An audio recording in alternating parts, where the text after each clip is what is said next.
You know, when I first started YouTube, I was excited about the opportunity to work with other brands. Brands give you a lot of merchandise for free, and in return, what they want is for you to make posts or videos about it. It sounds like a great gig. The problem is there's so many subpar products out there. You know, they just aren't good. They just don't get the job done. And I want to make sure that you guys, my viewers, get something out of the video. So just reviewing products like crazy just because they'll give them to me, I can't do that. That's not what this channel's about. This channel's about helping you, helping inspire you, helping you find and use the tools that are going to help make sure you have a much better backyard barbecue experience. Last summer, I came out with a video to do with the Rectech RT340. And my idea for that was their smallest pellet grill. I wanted to use it as a on-the-go smoker / grill. You know, I could take it to the beach when we drive on the beach. We're fortunate enough here in Delaware to have drive-on beaches, and we can just drive right out and take our gear with us. We don't have to hike it in on a cart or anything unless you want to. And, you know, having a grill for that, having a grill or a smoker for when we go camping in groups or glamping or whatever you want to call it, you know, to be able to take great food wherever we go, well, that was my goal. And the RT340, the Rectech RT340 did a fairly good job. Cooking, it did an amazing job. It's heavy. It's very heavy. And it's a two-person job to get up onto the stands. And for that reason, it wasn't the best fit for a portable grill or smoker. I got a random email a couple months ago from a company based right here in Delaware. And he pitched me on an idea of a portable pellet smoker that comes with their own pellets and is actually portable. So I want to show you this pellet smoker as I'm unboxing it. We'll get to see it for the first time together right here.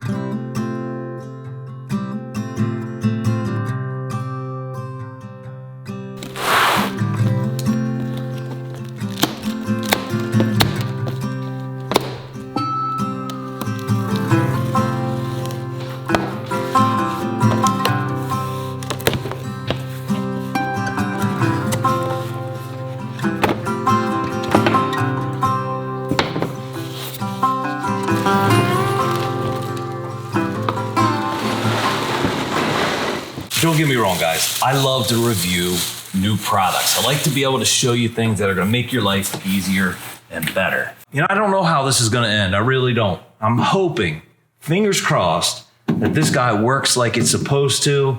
And I can tell you right away from taking it out of the box, it's much lighter and much easier to handle than the Rectech 340. First thoughts right out of the box are the hinges here on the front. I gotta be honest with you, they look cheap and they look flimsy, and it doesn't seem like, you know, the right choice for me as far as hardware for the front of this thing. I think we could have come up with something a little better there. Here on the control panel, the screw goes through the plastic. Yeah. And it was on the bottom screw as well, because you're gonna have these little tiny fragments of plastic paper, and the only way you can get them off is to unscrew the screw. You know, it's the little things that matter so much. Okay, I think it's packaged fairly well. Nice clean appearance inside. Let's see what kind of goodies we have.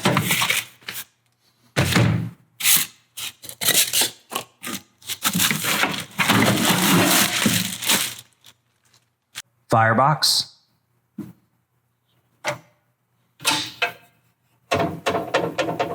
Pellet hopper. You see these marks? This is brand new, right out of the plastic. Much better view from here. Look at that. You see all those?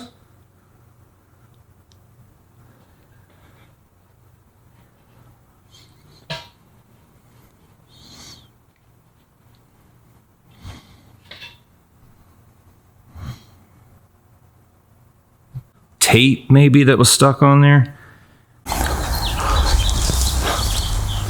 Well, this is one of the things I like most about this. one person can actually carry it and set it up.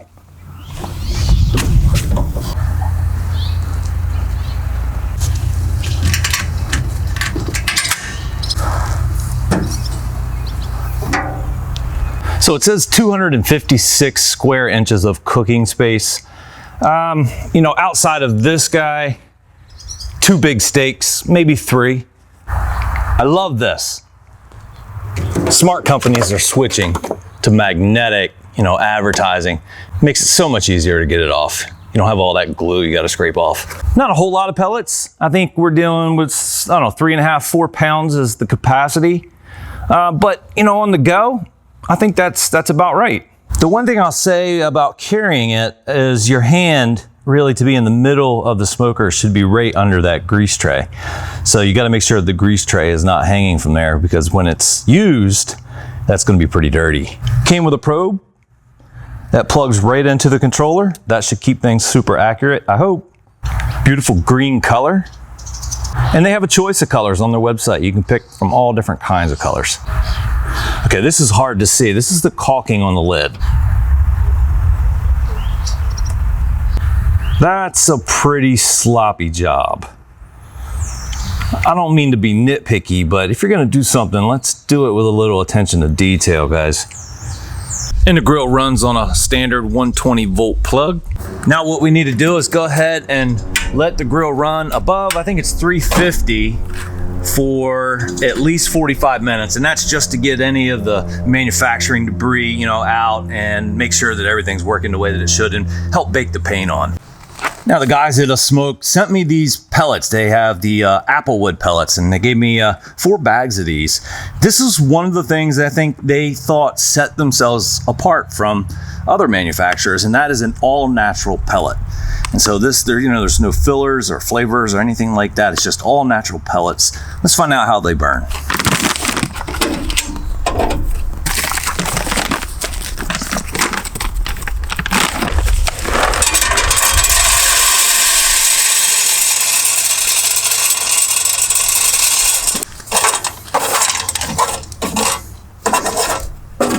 We're going to turn the switch from off to smoke.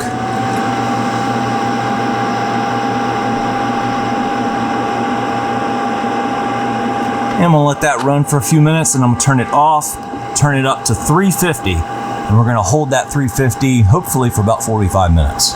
All right, so the actual temperature it's running right now is 357. I have it set on 350. So it's running just a little bit hot because it's sitting in the sun, but that's pretty normal. My RecTech and any other pellet smoker that I've used in the past all run just a little bit hot when it's warm outside and it's, you know, direct sun. We're going to turn it back to 3, and you can't get between 250 and 3. It's one or the other. Unless I'm missing something. And that sucks, because Aaron Franklin down in Texas says the perfect barbecue temperature is 275, and I can't get there. So I'm gonna go with 250. I'd rather go a little bit lower than higher, so we're gonna go 250, and let's go ahead and get some chicken on here. We're gonna put some jerk chicken on. Okay, so I see a little bit of pellet dust, you know, on the grill grates. I don't know that I'll be able to get it on camera, but there's a little bit of dust, and I guess that's to be expected with this small space. Jerk chicken, skin down.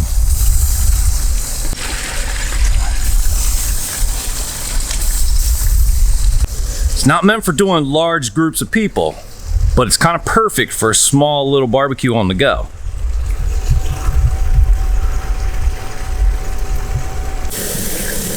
Let's close the lid. I'm gonna let that go for about an hour. Running a little warmer than the set point that I'm real comfortable with. You know, we're at 268. I have it set to 250, and you know, it's in the direct sunshine, which I wanted just to see how this, you know, thing would work, and you know, how accurate it was. And it's about 90 degrees Fahrenheit outside, so it's definitely a warm day. And on the east, the Mid-Atlantic East Coast, it's humid. We're running about 18 degrees over set. And that's unfortunate. It's not crazy off, but it is unfortunate. All right, let's check this chicken out. Absolutely, it smells amazing. Absolutely amazing. The ASMOKE pellet smoker is running about 18 degrees above set point. And it's a hot, humid day, so a little bit of that is expected, but it's a bit much. Let's take a look at our pellet consumption. Okay, noticeable. Okay, we're about 40 minutes later, and I think they're about time to flip and baste.